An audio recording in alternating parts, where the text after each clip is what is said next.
Hello everyone, my name is Aaron and this is the Gameday Hour. Welcome to the Season 1 finale of the Gameday Hour podcasts, and of course we're ending it off with the big one of them all, Super Bowl 58. This is a whole episode dedicated to this upcoming Super Bowl that I'm looking very much forward to after last Sunday and the great action that we saw. I'm going to be talking about each team, starting from the NFC to the AFC, obviously. Their players and their matchups and just what I thought about their season for each. And then I'm going to talk about the game and my prediction towards the end. And then at the very end, I'm going to be talking about season 2 and everything. So stay tuned and stick around till then. Anyways, let's get started on the final episode of this inaugural season.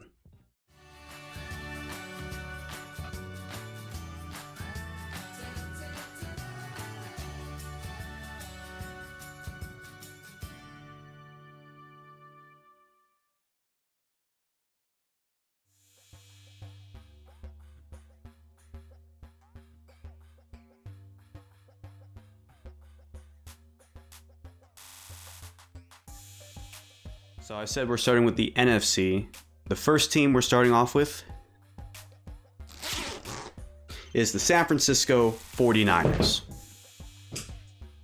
You stay put back there. I'm watching you. The 49ers is one of the two teams I actually predicted to be in the Super Bowl this year, starting from the beginning of the season when I had them going 15-2. Obviously, they went 12-5, but I thought they were the team to beat in the entire NFL. So let's take a look at just the stars on offense. Obviously, we need to talk about Brock Purdy first. Second-year quarterback, the last overall pick in the NFL draft, and this year he put up MVP-like numbers. Let's take a look at his stats. He played 16 games this year, and he only lost 4 of them, by the way. He had 308 completions in 444 attempts. That's 69.4%. That's pretty dang accurate if you ask me. He also had 4,280 passing yards. That's 267.5 yards per game. Along with 39 carries for 144 rush yards. He also had 31 passing touchdowns, 2 rushing touchdowns, and 11 interceptions. So a 33-11, that's 3 for 1. And his QBR this year was a 72.7, which was the best in the NFL. And in the postseason, they only played 2 games because they were the number 1 seed. They had 43 completions for 70 attempts. That's 61.4%. That's pretty bad in comparison. He had 519 pass yards, which is 259.5 yards per game. Along with 11 carries, that's 62 rushing yards. The most came out of the NFC Championship with Detroit. And he also had 2 passing touchdowns and 1 interception. So, although he struggled in the postseason, second half Brock Purdy has been pretty unstoppable. He's been pretty great, if you ask me. So, he gets a lot of scrutiny, and I wouldn't say it's a lot of unnecessary scrutiny, but I would say that the amount of times he's been criticized is a little too much for how successful he's actually been in the league, and now he's finally in the Super Bowl, so he's shut down a lot of haters. But a lot of people say he had help. A lot of help. And on that offense, there was definitely a lot of help. Starting with Christian McCaffrey. McCaffrey played 16 games, and in 16 games he had 272 carries, which is 17 carries per game. That's bell cow levels.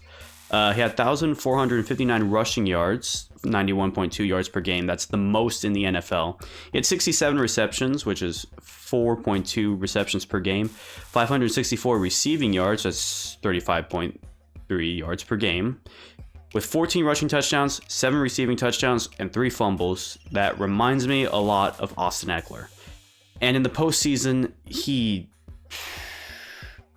was exactly what the Niners needed in a lot of those comebacks. 37 carries, 188 rushing yards, 11 receptions for 72 receiving yards, and he had 4 rushing touchdowns, 2 against Green Bay and 2 against Detroit. He was a big reason why the Niners were able to make those comebacks in both those games. So hats off to Christian McCaffrey, and now he's actually playing in his first ever Super Bowl. About time. And then we go to the receiving core. Again, I said during the Niners video that I made before the season started that I really love this receiving core. And it makes a lot of sense when you see what they were able to do. For Deebo Samuel, he played 15 games in the regular season with 60 receptions, 892 receiving yards. Wasn't 1,000, but still got the job done. 37 carries for 225 rush yards because he's able to do both, rush and receive. 7 receiving touchdowns, 5 rushing touchdowns. That's 12 on the year, and no fumbles. And during this postseason, he had 10 receptions, albeit the majority of them happening against the Lions because he did not play the most part in the Packers game. And he had 113 receiving yards. Again, a lot of it was because it all happened during the Lions game and not the Packers game. And he is actually one of the biggest talking points for Brock Purdy because a lot of people saying, well, can Brock Purdy win without a fully healthy lineup? And he did against the Packers. And then when the Lions come in, a pivotal role into making that big comeback. But the actual number one receiver is none other than Brandon Ayuk, who had a monstrosity of a year. 75, by the way, in 16 games played, 75 receptions, 1,342 receiving yards, 7 receiving touchdowns, only 1 fumble. And in the postseason, 6 receptions, one of them being the most incredible reception off the helmet of the defender, catches it inside the red zone or inside the 5, I guess you'd want to say. 100 receiving yards, again, a lot on that throw specifically, and a touchdown that came right after. So he had a big part to play in the Niners' comeback against the Lions. But then you also have the last guy, who I did not really see having that big of a year, but he ended up having an incredibly big year. George Kittle, guy whose jersey I have. He played 16 games this year, and it was 16 games. He had 65 receptions for 1,020 receiving yards, which was more than Travis Kelce, who we'll get to in a little bit, and 6 receiving touchdowns. In this postseason, 6 receptions, 108 receiving yards. That's 54 yards per game and 18 yards per gain, which is incredible, and 1 receiving touchdown. So again, big moments for this guy. As a matter of fact, this whole offense is just a complete juggernaut, and I haven't even talked about Trent Williams, who we're not going to get to because of the stats, but this whole offense is just Super Bowl ready, and you can see why. So while I talk about the last of the Niners, we're going to go through how I felt about the season. Well, down here, you're going to be able to see the games they went through. I was very, very impressed with San Francisco throughout the majority of the year. They had that little hiccup where they lost 3 in a row. But if you look at their first 5 games, scored 30 in the first 3 games, 35, and then blew up on my Cowboys for 42 points. So their offense was just straight up unstoppable. But then you had that hiccup against Cleveland. You lose Deebo, you lose Trent Williams, and you lose on a missed field goal, which honestly sucks. And then atrocious play against the Vikings, and even worse against the Bengals. But then you pick it back up after the bye week, which was just a blessing to have that bye week. You destroy Jacksonville. You later destroy Philly. Now, I felt good about that. Getting destroyed by San Francisco, I'm glad Philly also got the tough boot. But against really good teams this year, the Niners have been unstoppable. That was until you got to Baltimore, and then Baltimore ran all over San Francisco. Brock Purdy had 4 interceptions in that game, his worst in his career without question. And that offense just did not look existent at all.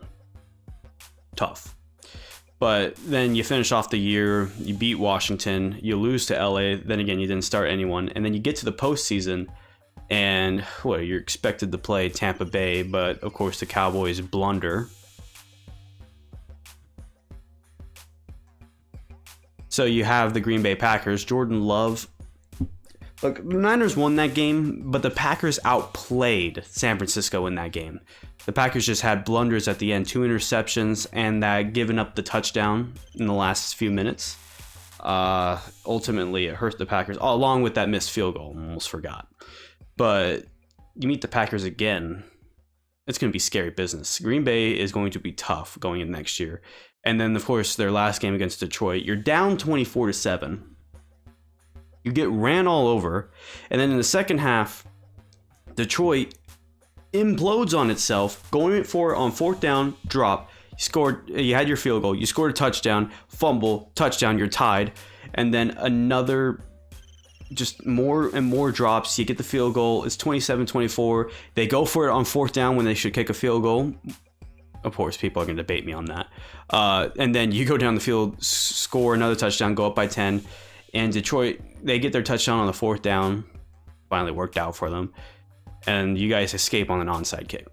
So San Francisco, as much as they've looked great in the postseason, they've also gotten bailed out a lot by lucky moments. And it begs to ask the question, are you going to get that lucky against Patrick Mahomes? It's a big question you have to ask yourself, which then leads us to the next part. The Kansas City Chiefs. Oh, Kansas City. One of the weirdest seasons of Patrick Mahomes' career. We'll get to that in just a second. Not much statistical impressions to go around. I was not impressed at all. But again, they're a team that's back in the Super Bowl, even though everything was just stacked up against them. They had one of the most interesting postseason runs, but we'll get to that in just a minute. First, let's look through the statistics. We only got 4 players to look at, so it's not going to be as long as the Niners, but bear with me. Of course, we start with Patrick Mahomes. Now, during the regular season, he played 16 games. He had 401 completions for 597 attempts. That's 67.2%. But the question is, how many of those attempts were on drops? He could have had a better percentage. We'll get to that in just a second as well. He also had 4,183 passing yards, which is 261.4 yards per game. 75 carries for 389 rushing yards because he had to do that. 27 pass touchdowns, 14 interceptions, and 63 QBR, 8th in the league. And then you get to the postseason. In the postseason, he had 70 completions in 103 attempts, which is 68%. So better than the regular season. He also had 718 passing yards with 14 carries and 75 yards. And in the postseason, he had 4 touchdowns in 3 games. No interceptions and not so many drops. Ultimately, what this year boils down to is Patrick Mahomes having one of the worst receiving cores in his entire career. Nobody stood up, and it wasn't until the postseason when things finally got turned around. But there were some hidden gems on that team with him. And one of them used to be on my fantasy team, and it is none other than my boy, Isaiah Pacheco. So, Pacheco comes out last year. He has a great second half and was pivotal in the Super Bowl. And this season, well, he played 14 games, 205 carries, 935 rushing yards, because in the beginning of the year they weren't using him properly, which they got to stop doing that. Pacheco is your main back. He also had 44 receptions for 244 receiving yards, 7 rushing touchdowns, 2 receiving touchdowns, and 1 fumble. And then you get to the postseason and he starts to go off. He has 63 carries, that's 21 carries per game, 254 rushing yards, that's 84.7 yards per game, and he had 3 rushing touchdowns. So Pacheco, of course, is having his second half revival of the year, which he's a guy I want on my fantasy team come the second half of the season, and he's probably going to be starting almost all my games, as long as they use him correctly, of course. But he was pivotal because so many drops from that wide receiver core required more of Isaiah Pacheco, and I'm glad they used him the way they did because he was one of Patrick Mahomes' best weapons. But there was one receiver that did manage to stand out a little bit, and his name is Rashee Rice. MVS, Kadarius were just not it. But this guy, who was at one point the 3rd or 4th wide receiver on the depth chart, had one heck of a season. 16 games played, 79 receptions, 938 receiving yards, and 7 receiving touchdowns. In this postseason, he's had 20 receptions, 223 receiving yards, and he had 1 touchdown. So he's been playing balls out. So he's been playing lights out, which is incredible. And he is probably going to move up on the depth chart come next season if they keep him.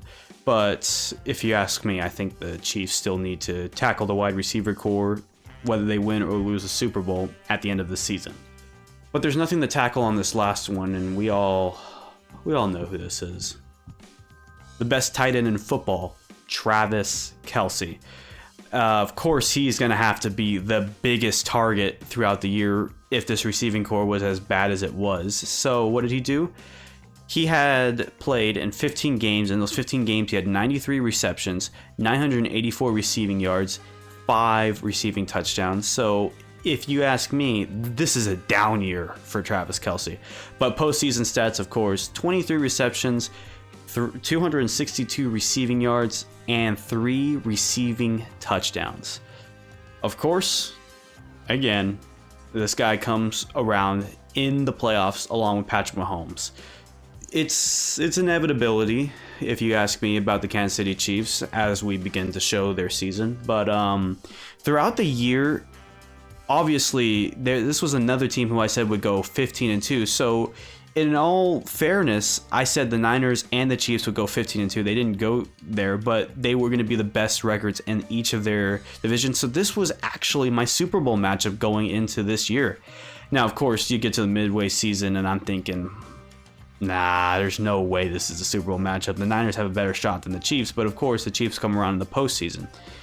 And when I look at the Chiefs season, it really showed just how dysfunctional they were going to be in week 1. With all those drops were just insanity. They played very poorly against the Lions, and then they have that long game stretch where they're just winning.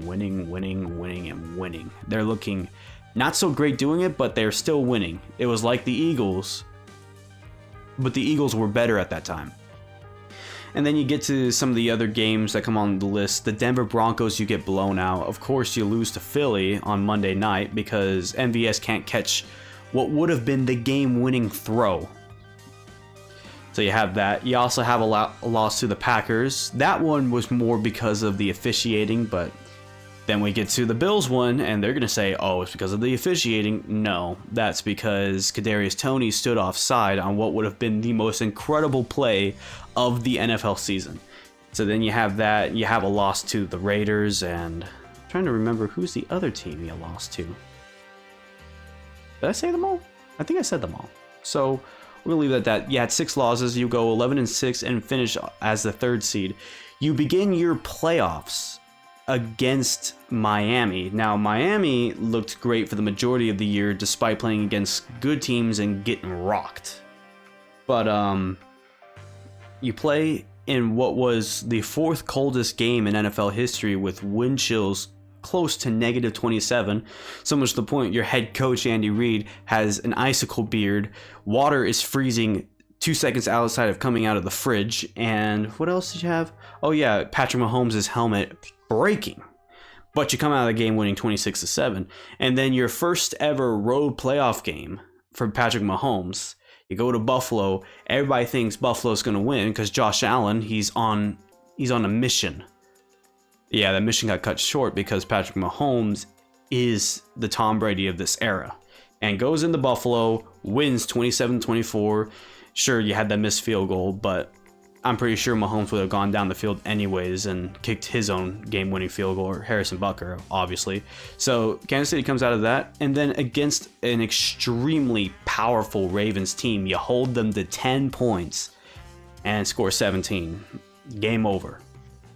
The Chiefs this is the pure definition of it's not how you start, but it's how you finish. And their start was awful. Pretty bad. All the drops in the regular season. But this playoff run has truly been incredible. And they deserve to be here at Super Bowl 58. And that just leaves to one more thing. Super Bowl 58 between the San Francisco 49ers and the Kansas City Chiefs. A lot of things are going into the Super Bowl. First of all, this is a rematch of Super Bowl 54 where the Chiefs won 31-20 over San Francisco. Now, this Niners team has been very much changed since then. New quarterback in Brock Purdy. You don't have Richard Sherman anymore. And now you have Christian McCaffrey. As for the Chiefs, I mean, you still have the number one duo with Patrick Mahomes and Travis Kelce, but you lost Tyreek Hill, and now you're with one of the worst receiving cores of your entire career if you're Patrick Mahomes, but a very good back in Isaiah Pacheco and a very dominant defense, because right after that Super Bowl 54, you had a poor defensive performance in Super Bowl 55, I believe, against Tampa Bay, along with your offensive line being non-existent. And the thing about the Chiefs' offensive line is they're one of the most penalized in the entire NFL. So the Chiefs, they have some things they still have to work out on offense, because against the Niners defense, this is a very tough defense. You got Nick Bosa up front, you got Fred Warner, Dre Greenlaw, you now have Chase Young, you got Jadavius Ward in the back. You have so many things that are against you. If you're the 49ers, though, you have to realize you're playing Tom Brady. You're playing the GOAT, which is Patrick Mahomes. He's beaten you before, so he knows how to beat you. You still have yet to beat him, but this is the first time Brock Purdy has ever played against him. And just think about the storyline. The Niners are playing with the last overall pick in the NFL draft at quarterback, which has never happened before. And you're playing for the chance at tying New England and Pittsburgh for the most Super Bowls among NFL franchises in NFL history. But if you're the Chiefs and Patrick Mahomes, you have a chance to become the 6th dynasty in NFL history. If you guys are unfamiliar with the first 5, you got the Steelers in the 70s, the Niners in the 80s, the Cowboys in the 90s, and the Patriots in both the 2000s and the 2010s decades. They will become the first in the 2020s decades to become a dynasty. So the Chiefs have a lot of history on their line, and Mahomes, at this point, we all know he's chasing Brady. If he is anywhere close, it comes from winning this game. So he has a legacy on the line. Well, not on the line. More or less, he has a legacy that is building and growing, and it has a chance to take a huge jump right here. But Brock Purdy could become a legend, the 5th quarterback in NFL history to win a Super Bowl in their first 2 years. Another quarterback that did that was Tom Brady. So there's a lot riding on this. So with this rematch on the way, it's very, very certain that this is going to be one of the most televised and watched Super Bowls of all time because of what's on the line here for each team. When I look at the matchups, first instinct is to go with Patrick Mahomes. I mean, what he's doing right now is so unbelievable that you're like, well, if San Francisco's struggling with Green Bay and Detroit, how are they going to handle Patrick Mahomes? You got that right. But at the same time, you have no idea if this receiving core is going to pop its ugly head. You don't know if it's going to happen. And these are two stellar defenses, so nobody has an advantage on offense. They're both going against great defenses, so you can't pick and choose the defense there. I tried doing that with Baltimore, Kansas City. I was wrong, so I'm not going to try it here. When I look at everything, I look at the 49ers, and I was telling myself, this is the team that's going to win the Super Bowl. And now they're in the opportunity to win the Super Bowl. But then I look on the opposite side, I'm just like, but there's the GOAT. And it's really unwise to pick against the GOAT. So I'm at a crossroads. However, one thing I'm not great at is picks, and that might continue here. Because they say do not pick against Tom Brady or Patrick Mahomes, but I just have a slight feeling that this is the Niners' year to win the Super Bowl. So I'm going with San Francisco. Will I be wrong? There's a good chance of that. But at the end of the day, I think that the underdog, who is at a -2 right now on ESPN, if you go look, actually has a great chance of winning this because of how complete that team actually is. the healthier that team, the better they are. And the question is Brock Purdy. And I think if there's any time for Brock Purdy to silence everyone, it's now. It's now or it's never. So he also has his legacy on the line in his second year. This is his opportunity to finally stand out from the crowd that he has been subjected to by ESPN analysts, Fox analysts all over the place. He has an opportunity to shut them down. But what it takes is to be David, because you're facing Goliath. And, well, the David Goliath story, it's always a fun one to look at. But at this point, Brock Purdy is King David, and he's going to have to prove himself come not this Sunday, but next Sunday. So I'm going to take the San Francisco 49ers to win, but I have a big understanding that there's a chance I might be very much wrong. And everything I'm going to say, hyping up Brock Purdy, might come crashing down. But if it doesn't, then this is one of the boldest picks I've ever made. So yeah, I am going with the 49ers, and I'm also going for the 49ers. It's my second favorite team, so it's hard to pick against them. And I was close to saying the Chiefs would win, but I just think the Niners, they have something that could be the turning point to winning this game. But it's going to be a fun Super Bowl, so I hope you guys are ready for all the festivities, being on NFL Network, being on CBS, because CBS is hosting the Super Bowl, which I'm always looking forward to whoever hosts the Super Bowl, because one of the things I really like is this little scoreboard you see on the TV. You know, the NFL has, or Fox has that square one with the logos. You have the strip on the CBS or Sunday Night Football and Monday Night Footballs. I'm interested to see what they do with CBS. I'm also interested to see the Usher halftime show. So I think that all this stuff is going to be awesome. And of course, it's in Vegas. This is going to be the first time Super Bowl's ever hosted in Vegas. We might as well max this one out, because this is a party city. So yeah, this is my last episode. So I thank you guys for checking it out. And now, let me take you to the outro. I hope you guys enjoyed this episode, and if you do, please leave a like, comment down below, and subscribe. Go follow me on all my social medias. They are in the description below. And this is the season 1 finale. There are normal episodes that will go up on the season 1, and season 2 will start a few weeks or a week after the Super Bowl concludes. And I was kind of thinking, to anybody watching this, give me ideas of what to do. Of course, my content is going to be mostly NFL and fantasy football related, but that's kind of how it always has been. I'm thinking of a few ideas. One, I want to run across you guys to have a live reaction of the NFL draft. Have like part of me on the screen and ESPN, the draft all around, and just talk about it. Maybe have some people to talk to who will be in the episode as well.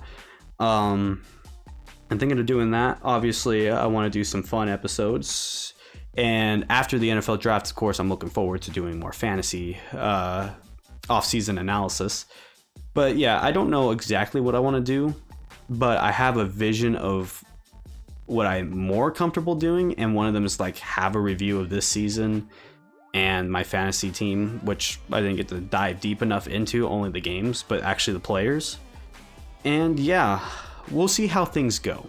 But for now, I want to say goodbye. This is the finale, and I thought season 1 was cool. Obviously, I could do better in season 2. For the most part, a lot of my episodes had a lot of mess ups in my episodes, whether it be from editing, audio, or what have you. But my whole goal was to kind of learn what sounded the best to me and what potentially sounds the best to others. One thing I'm going to be implementing in the season 2, which I started implementing now, is answering questions towards the end of episodes. We're not doing it today, but when season 2 comes around, go on TikTok, go on Twitter, go to my social medias and drop questions. I should have DMs open, so if you guys have any questions that you want me to answer on episode, let me know. So yeah, that will do it for this season. I'll see you in season 2. Good luck to the 49ers. Good luck to the Kansas City Chiefs. We all know what's at stake. 6 Super Bowls or a dynasty, and it'll be exciting to see which one gets fulfilled. But yeah, I hope you guys have a great day. Take care, and I'll see you guys later.